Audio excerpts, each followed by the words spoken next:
এই পর্যন্ত হাফিজুর রহমান সিদ্দিকীর আসতে অনেক খড়কুটা পোড়ায় আসতে হয়েছে। ইলিয়াসুর রহমান জিয়াদের এই পর্যন্ত আসতে অনেক খড়কুটা পোড়ায় আসতে হয়েছে। অতএব হিংসা না করে আমরা সবাই একসাথে মিলেমিশে কাজ করি। হিংসা কথার আমি দীর্ঘায়িত করব না। এই যে আবার তার আরেকজন পাশে বসে হাফিজুল সাইতে কিন্তু এর একটা বডিগার্ড থাকলে তেমনি আমল বাইরে যায়। হাফিজুর রহমান সিদ্দিকীর পিছনে বড় হওয়ার পিছনে আমি গোপনীয় ভাবে একটা তথ্য নিয়েছি, যেটা আমি আগে জানতাম না। আল্লাহি আমি জানতাম। আমি জানছি মাত্র 2-3 দিন আগে। যদি কোন কেমনে জানলে?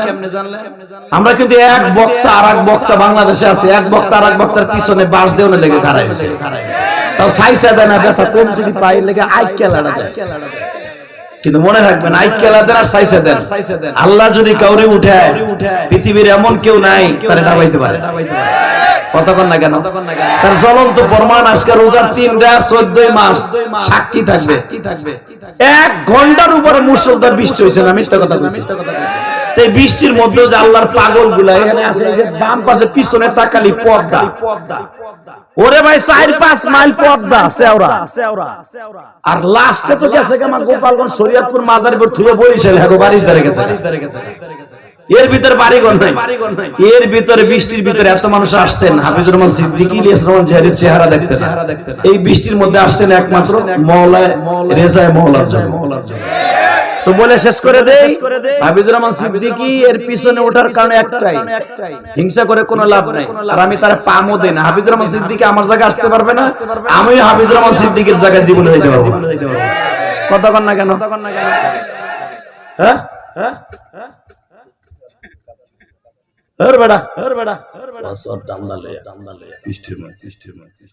গোপনীয় আমল কি জানেন?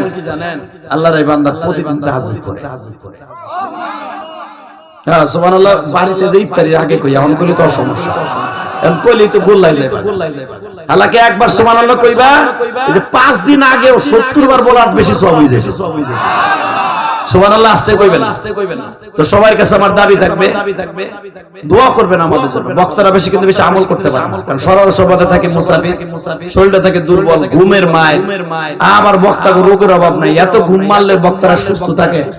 এখনো সুস্থ রাখা রোজার মাস ভাই এসে গেছে, আমি এসে গেছে, মাইক ছেড়ে দিব। যাওয়ার আগে বলবো আমাদের জন্য দোয়া করার দরকার আছে না নাই? জোরে কর। আমাদের লেগে দোয়া করলে একটা প্লাস পয়েন্ট হবে। যদি আমরা 2 জনের অথবা বাংলাদেশে যত বক্তা আছি, আমরা ছোট হইয়ার বড় হই, ও কিন্তু বড় একটা বক্তা। হাফিজুর রহমান সিদ্দিকীর শালক সব সময় থাকে, তার কাছ থেকে কিছু নিয়ে মোটামুটি ভালোই হয়ে গেছে। বক্তৃতার ভিতরে এখন অনেক আসর হয়েছে। দেখলাম কয়েকদিন আগে ওয়াজ করতে দেখলাম কানলে 2-3 জন কানতে দেখছি। মোটামুটি দুবারে গেছে। কিন্তু মনে রাখবেন, ওই বক্তার কথাই কান্দে যার ভিতরে কিছু না কিছু আমল রব্বে কারিমের কাছে কবুল হয়। কথা বলেন না কেন? সত্য বলছি না মিথ্যা বলছি? রোজার মাস বিদায় নেওয়ার আগে আরেকটা দোয়া চাই। আমি আর মাত্র 2 দিন পরে উমরায় চলে যাব। আমি কাবা ঘরদের আপনার লাগে দোয়া করব, হাফিজ ভাইয়ের লাগে দোয়া করব, এই মোটা বেটার লাগে দোয়া করব। কিন্তু শর্ত একটা, যে উদ্দেশ্য ওয়াজটা দিছি, এই কিছু উদ্দেশ্য করার দরকার আছে না?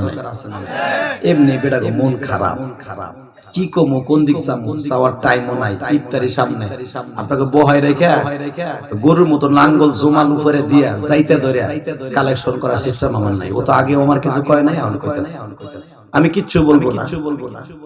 মা বাইচা থাকলে মাল লেগে সোলা বোর্ড, ঔষধ, পানি দিয়া প্রতি মাসে ধরেন 5,000 টাকা খরচ থাকতো। হইতো না বাবা? আমি শুধু 10টা আল্লাহর পাগল ছাড়বো, জন্ম দুঃখিনী মা জান নাই। আমি ইলিয়াস রহমান জিয়াদ, আমার জীবনের সবচেয়ে বড় সফলতা কি জানেন? আমি আমার মায়ের একটা ওসিয়ত পালন করতে যাই। আর আমার জীবনের সবচেয়ে বড় প্লাস, এই হাফিজুর রহমান সিদ্দিকীর নিয়ে আমার মসজিদের জায়গা ওদিনকে আমি অক্ষ করছি। 1,20,00,000 টাকা দিয়ে একটা মসজিদের জায়গা কিনছি। এই পর্যন্ত 4 কোটি টাকা খরচ করছি। দেখে আসবেন মসজিদটা। বাহিরের ওয়ালে শুধু টাইলস বাকি ছিল, সেটাও লাগাই দেখতে এত সুন্দর। আপনি মনে করবেন ঠিকই একটা আল্লাহর ঘর, আল্লাহর ঘরের মতো। আমার বাসার চাইতে বেশি সুন্দর করছে মসজিদ। দান করা ভাই মনের ব্যাপার। এই যে হাফিজুর রহমান সিদ্দিকী নিজের অর্থায়নে জায়গা কিনা 4-5 তলা মাদ্রাসা করে ফেলেছে, কোটি কোটি টাকা ইনভেস্ট করছে। আপনারা তো কোন যে বক্তারা হাজার হাজার টাকা নিয়ে করে কি যায় দেখবেন আমরা কি করি, আমরা খালি বোর 3 পিস আর অলংকার কিনি না, আমরা জান্নাতের অলংকারের জন্য কোটি কোটি টাকা আল্লাহর রাস্তায় দান করে দিয়ে দিচ্ছি। এই জন্য আমরা হাত পাতলা মানুষের কাছে পাই, কেন পাই জানেন? আমরা তো দান করছি কোটি কোটি টাকা। অতএব হাত পাতলাম, আমি 2 দিন পরে তো মক্কা মদিনা চলে যাব। আপনার নাম ধরে যে প্রথম আল্লাহর বান্দা দাঁড়াবেন, এই দেখলাম মসজিদটা ভাঙছে। মান বানা লিল্লাহি মাসজিদান বানাল্লাহু লাহু বাইতান ফিল জান্নাহ।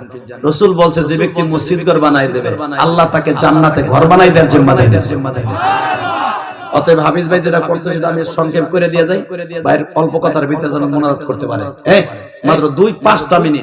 আল্লাহর কোন পাগল আছেন হুজুর আমার জন্ম দুঃখিত মা নাই, আমি 1 কোটি টাকা পারবো না আপনার মতো হাফিজুর রহমান সিদ্দিকের মতো কোটি কোটি টাকা দিয়ে মসজিদ মাসা করতে পারবো না, কিন্তু আমি পারবো।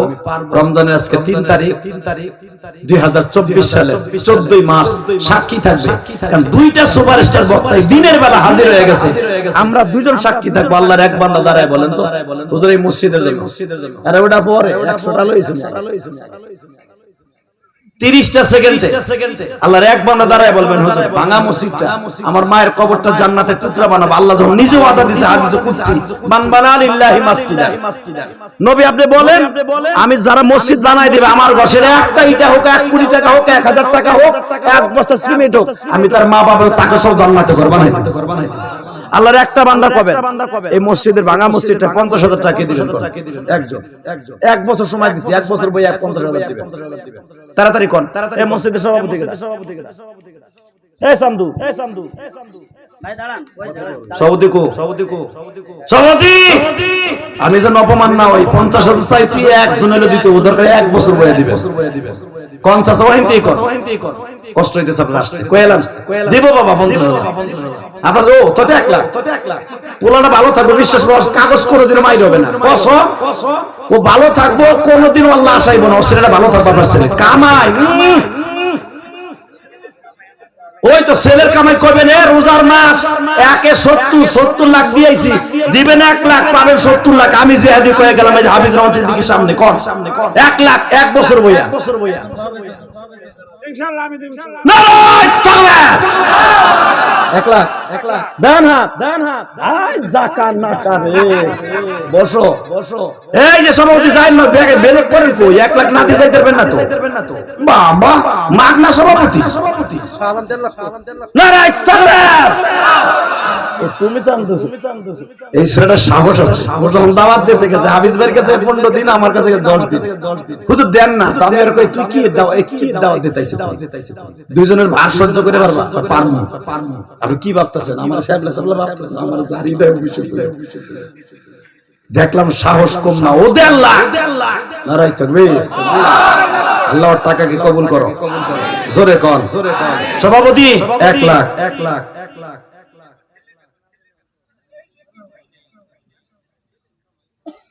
এই এত সময় পরে কে তোমার ছেলে না করবো চাচা? সভাপতির জায়গায় আমি একজন বন্ধু চাই। আমরা 2জন বলে গেলাম আপনি কোটি কোটি টাকার মালিক হবেন, আমি জিহাদি বললাম। আর একটা লোক দাঁড়াবেন, সভাপতি যখন কয় না আমার মনের আশা পুরো করবেন, 1 বছর সময় লাগে 1 লক্ষ টাকা কে দিবেন? সভাপতির পোলার কাছে জিগাইতে থাও, আর আপনি মাঝখানে দাঁড়ান তো আর 1 লক্ষ টাকা কে দিবেন? 2 লক্ষ টাকা আল্লাহ আপনার কোটি কোটি টাকার মালিক বানাবে। হাসবেন না। উনি তো পোলার কাছে না বলা বলতো মনে হয় পোলা যদি কয় আব্বা আজকে সেহরি খাওয়ার পর পায়খানায় যাও বুঝি, ওটাও আমার টাকা। আরে মিয়া তুমি 2 দিন পরে যাবা মইরে সভাপতি, তোমার পোলা কি কইবো যে 1 লাখ টাকা দিও না? আল্লাহ তুমি তোমার এই বান্দাকে কবুল করো। আপনি কি করেন? আপনার ছেলে কি বিদেশ থাকে? মারহাবা। আল্লাহ তার ব্যবসা বরকত দিও। জাগার ব্যবসা কিন্তু ইটালি ছেলে কম। আল্লাহ আনোয়ার খন্দকার সাহেব 2 লক্ষ টাকা জোরকার মারহাবা। এসা আলম তুই দে আর 50। নারায়ে তাকবীর। আমি মোটামুটি 5 লাখের একটা টাকা করেছিলাম, বিশ্বাস করেন। যখন 2 কত হইছে? এ যুবক তোরে আল্লাহ ওলি বানাই দিবে, কাফন চোরের আগে তোরে মাফ করে দিবে।